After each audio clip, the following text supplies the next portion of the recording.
They say it takes years to build a marriage, but only a moment to watch it crumble. If someone had told me that a single weekend could undo 22 years of vows, memories, and trust, I would have smiled politely and said, "Not me," because I wasn't reckless. I wasn't lost. I was careful, dependable, the kind of woman who always did what was expected. My name is Emily Carter. I'm 45 years old, a senior associate at a respected law firm, mother of 2 grown kids, and wife to a man the world would call good.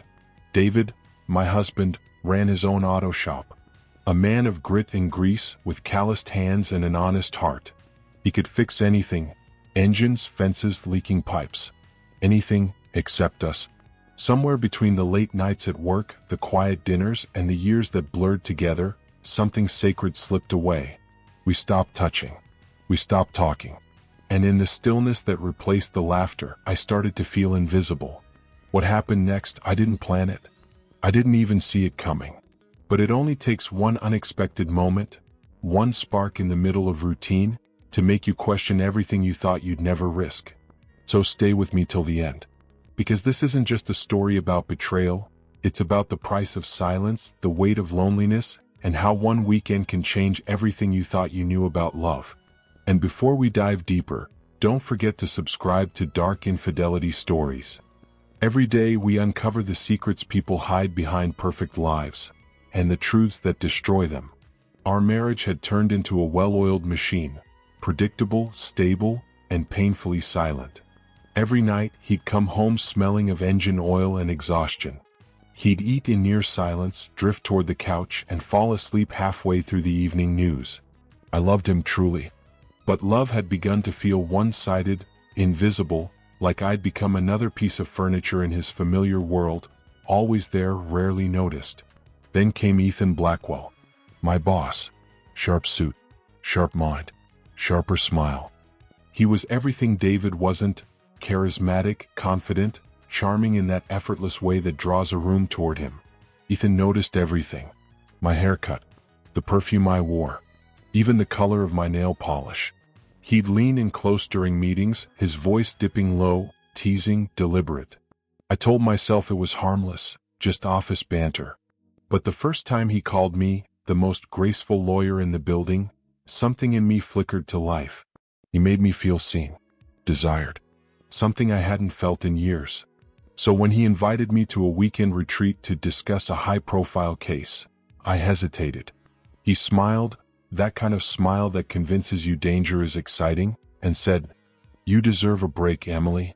Call it a girl's trip if you need to." And that's exactly what I did. I told David the women from work were heading to the beach for a short getaway. He barely looked up from the TV, half listening. "That's nice, Em," he said. "You need it." No questions. No curiosity. No spark of jealousy. That simple indifference cut deeper than anger ever could. Maybe he really wouldn't notice if I was gone. The morning I left, my son Ryan helped carry my suitcase to the car. "Have fun, Mom," he said with that easy smile of his. I kissed his cheek, told him to behave, not realizing it would be the last time he'd ever look at me with unshaken trust.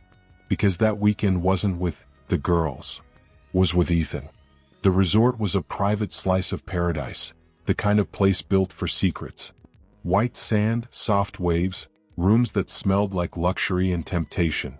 We checked in as co-workers. By sundown we weren't. That night, under a moonlit sky and the sound of the ocean crashing softly against the shore, I crossed the line I swore I never would. It didn't feel like betrayal. Not then. It felt like escape. Ethan whispered words I hadn't heard in decades. "You're beautiful. You're special. You deserve this." And for a fleeting moment I believed him. But the illusion shattered the moment I came home.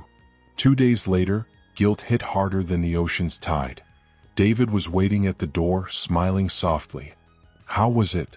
I laughed, too quickly. "Just what I needed. Shopping, gossip, the usual." He nodded, kissed my forehead, and went back to the garage without another word. He didn't question me. And somehow that made it worse. The text from Ethan started the next day. "Missed that dress you wore. Wish you were here." I told myself to ignore him, but I couldn't. Each notification was a spark, dangerous, addictive. I'd glance at my phone, heart racing like a teenager sneaking glances at forbidden love. Then one afternoon, Ryan caught me smiling at my screen. "Who's that?" he asked. "Work stuff," I blurted, locking the phone. He didn't argue, but the look he gave me said enough. Days passed. I pretended everything was normal. Cooked dinner, asked about his classes, sat beside David while he watched TV, but my mind was always somewhere else. Texts turned into calls. Calls into lunches. Lunches into stolen afternoons in Ethan's condo downtown. I told myself I was still in control, that no one was getting hurt. But lies have a way of leaking through cracks. One night, while I was making dinner, my phone rang. Ethan's name flashed across the screen. Without thinking, I answered. "I can't stop thinking about you, Em," he said. And that's when I noticed Ryan standing in the doorway. His face, confused, frozen. "Who is that?" he asked quietly. My throat tightened. "A client," I said. He didn't reply, just nodded, walked away. For the next few days, the air in the house was thick, tense. Ryan barely spoke to me. Every nothing that left his mouth carried the weight of suspicion. I could feel it, the distance hardening into something sharp. Then came the night everything imploded.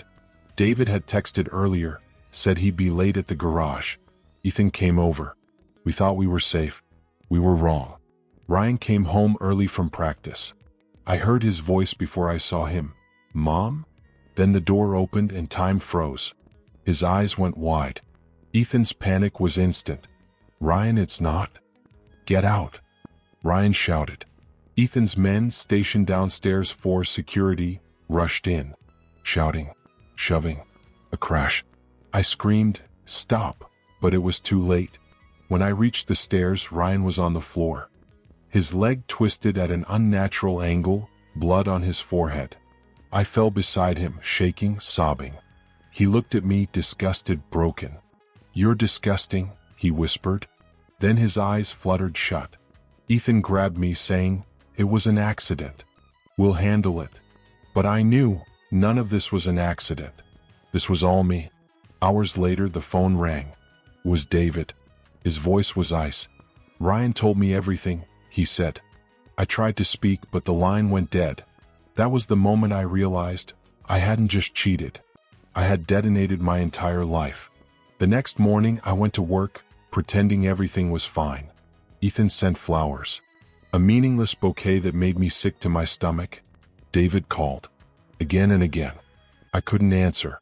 I couldn't face the man whose heart I had buried beneath my lies.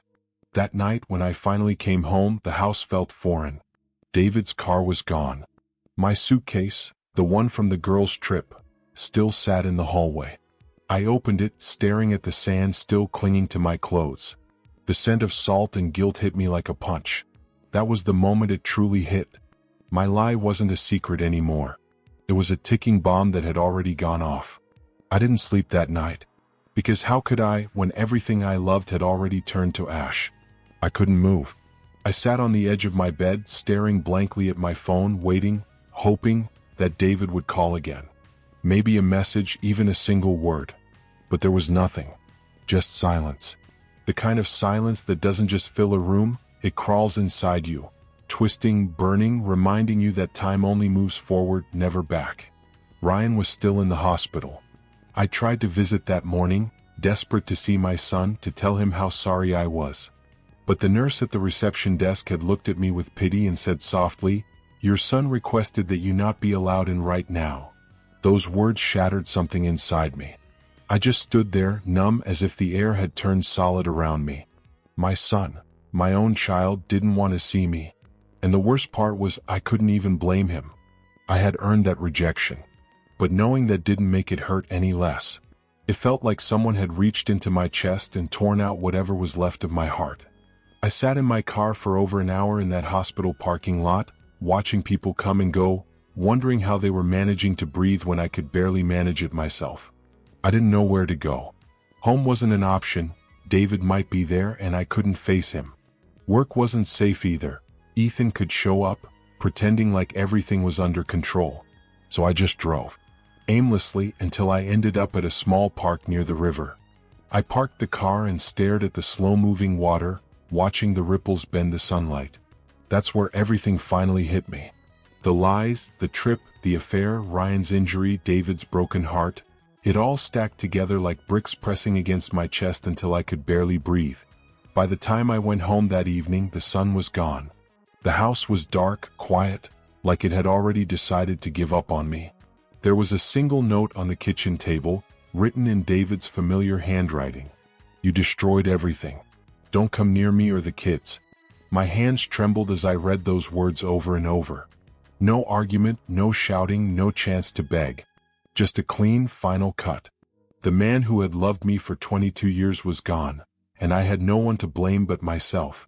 Later that night, Ethan called. His tone was smooth, almost casual. "You need to calm down, Emily. It was an accident. The kid shouldn't have been there." My heart snapped. "Don't you dare call my son a kid." I screamed through tears. "He's in the hospital because of you." "Because of me?" Ethan's voice dropped cold. "You're the one who told me to come over. You said your husband wouldn't be home. Don't twist this, Emily. You wanted this as much as I did." "I didn't want any of this." I cried. He sighed, almost mocking me. "Well, you have it now. So pull yourself together. I can fix this. I have people who can make the story disappear." That sentence chilled me to my core. Make the story disappear. What did that even mean? How many stories had he made disappear before? I hung up, terrified, of him, of myself, of everything that had spiraled out of control. The next few days blurred together like a fever dream. I didn't answer calls from the firm, though I knew everyone there had already heard some version of the truth, probably Ethan's. The one where he was the victim and I was the unhinged woman who ruined her own life.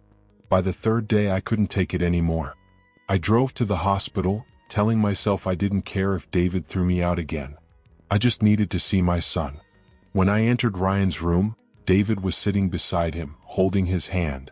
Ryan's leg was in a cast, his face pale but healing. David looked up at me and his eyes were empty. "Hello. What are you doing here?" he asked quietly. "I just wanted to see my son," I whispered. "You've done enough. David, please. I never meant for..."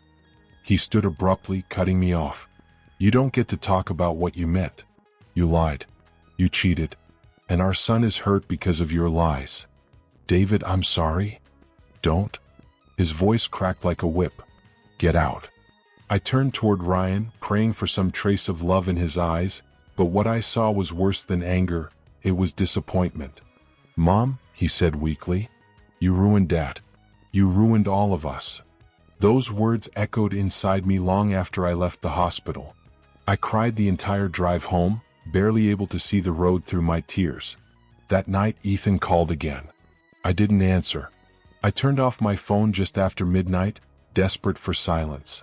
But the next morning when I finally turned it back on, there were dozens of missed calls, and one message from an unknown number that made my blood run cold. "Stop ignoring me, Emily. Don't forget who helped you. Don't make me remind you."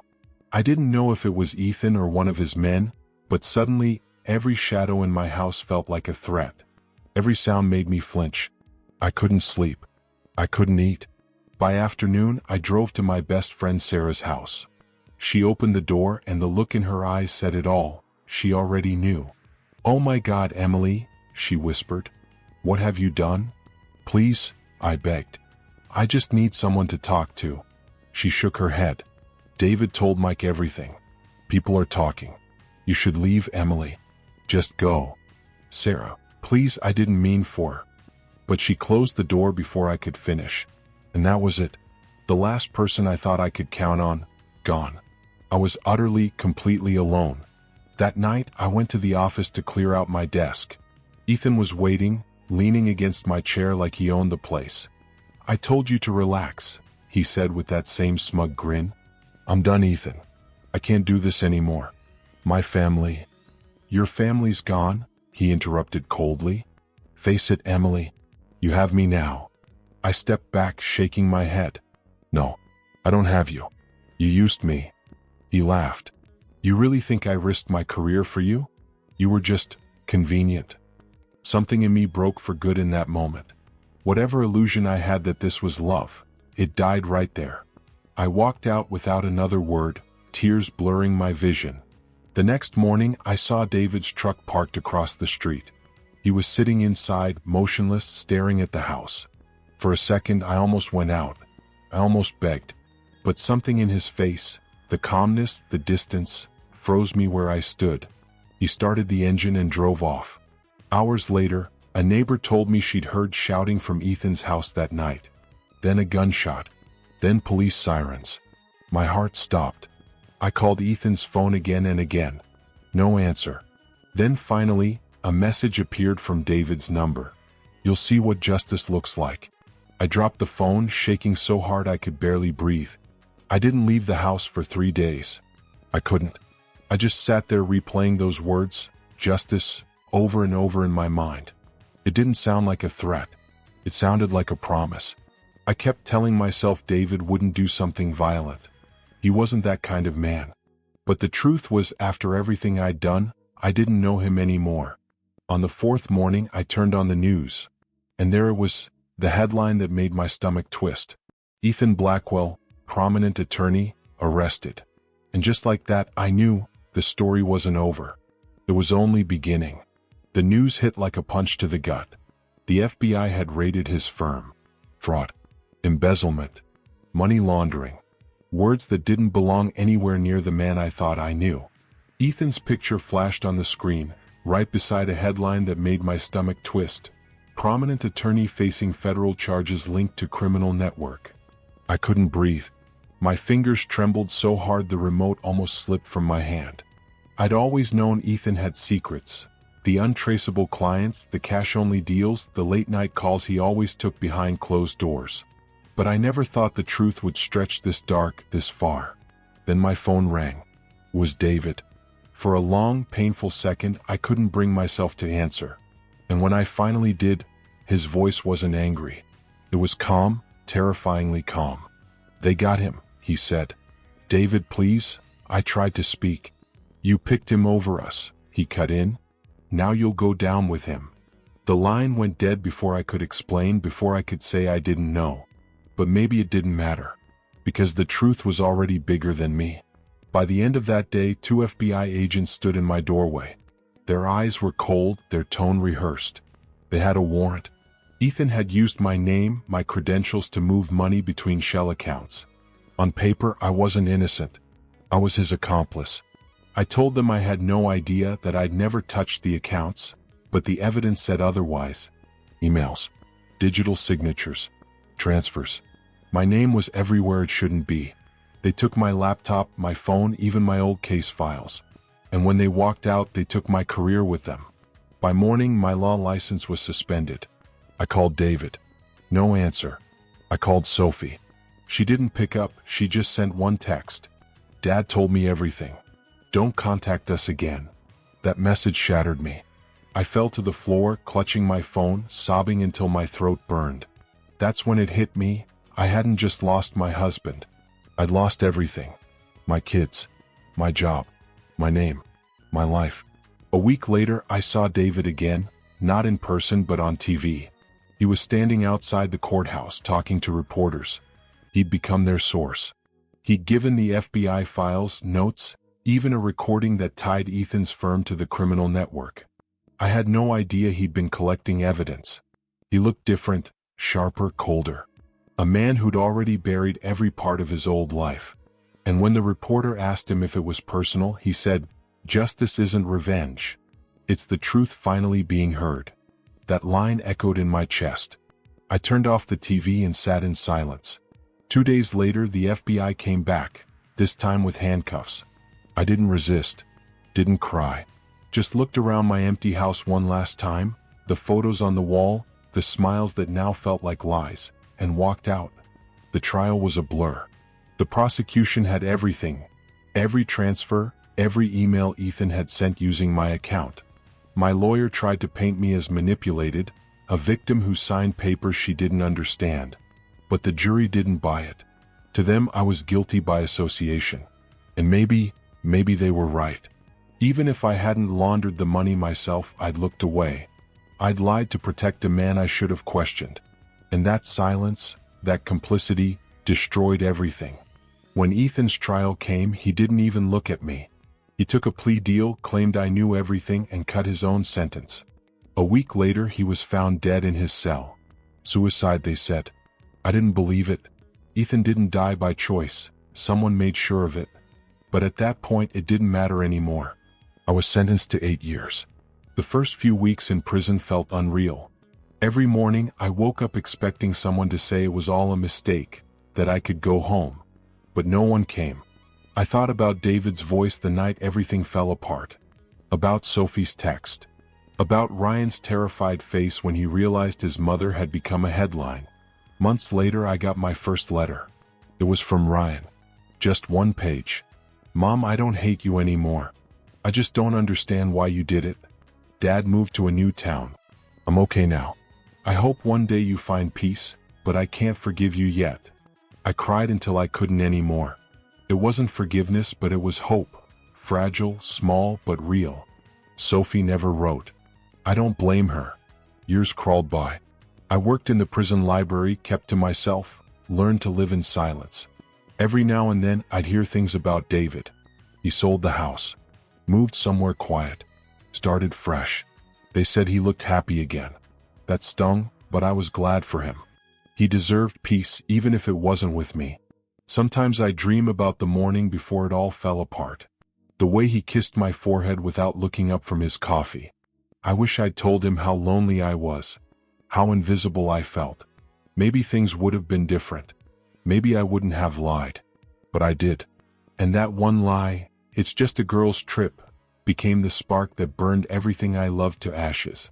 8 years later, I walked out of prison with nothing but a cardboard box of belongings and a name no one trusted anymore. The world had moved on, and so had my family. David never remarried. Ryan graduated. Sophie got engaged. None of them came to see me. I took the bus back to the same beach where it all began. The ocean was quiet that evening, the same gentle hum I once confused for peace. I stood there for a long time, letting the waves crawl over my feet, wishing they could wash away what I'd done. I whispered into the wind. It was just a girl's trip. But that one lie cost me everything. That's the truth no one tells you. Some mistakes don't kill you quickly. They linger. They rot you slowly, memory by memory, until you're nothing but the ashes of who you used to be. And that's who I am now. The woman who lost everything to a single lie. The woman who learned that karma doesn't strike in rage. It waits. It watches. And when it finally hits, it doesn't scream. It hits with silence. If this story made your heart ache, or your mind wander to places you've tried to forget, subscribe to Dark Infidelity Stories, where every secret has a shadow, every confession carries a consequence, and every silence hides a truth. Don't forget to like, share, and comment below, because sometimes the darkest stories are the ones that teach us who we really are.